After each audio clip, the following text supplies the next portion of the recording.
பாருங்கள் இடிமுரசு டிவி. இது உண்மையின் முரசு. உள்ளூர் செய்தி முதல் உலகச் செய்திகள் வரை உடனுக்குடன் அறிந்திட இடிமுரசு டிவிக்கு சப்ஸ்கிரைப் பண்ணுங்க.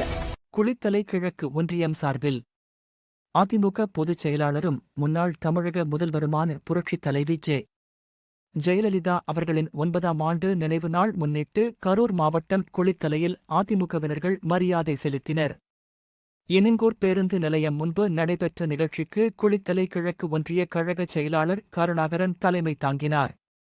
முன்னாள் ஒன்றிய குழு உறுப்பினர் கல்யாணராமன், இனங்கூர் தொடக்க வேளாண்மை கூட்டுறவு கடன் சங்கத்தின் முன்னாள் தலைவர் மற்றும் மாவட்ட எம்ஜிஆர் மன்ற துணைச் செயலாளர் இளங்கோவன், ஒன்றிய பொறுப்பாளர்கள் வலையப்பட்டி ராஜா, இனங்கூர் ரமேஷ், பங்களாபுதூர் பழனிசாமி, இளைஞரணி செயலாளர் ரமேஷ் உள்ளிட்டோர் கலந்து கொண்டனர். ஜெயலலிதா அவர்களின் திருவுருவப் படத்திற்கு தேங்காய் உடைக்கப்பட்டு தீபாராதனை காண்பிக்கப்பட்டது. தொடர்ந்து ஒன்றிய கழக செயலாளர் கருணாகரன் முதலாவதாக மலர் தூவி அஞ்சலி செலுத்தினார். பின்னர் அதிமுக தொண்டர்கள் பலரும் திருவுருவப் படத்திற்கு மலர் தூவி மரியாதை செலுத்தினர்.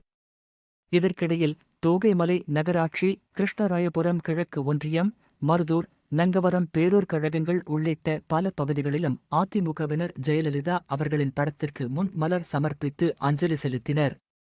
நிகழ்ச்சிகளில் அதிமுக பொறுப்பாளர்கள், தொண்டர்கள் என பலரும் கலந்து கொண்டு நிமிட மௌனம் காப்பதன் மூலம் புரட்சித் தலைவி ஜெயலலிதாவை நினைவு கூர்ந்தனர்.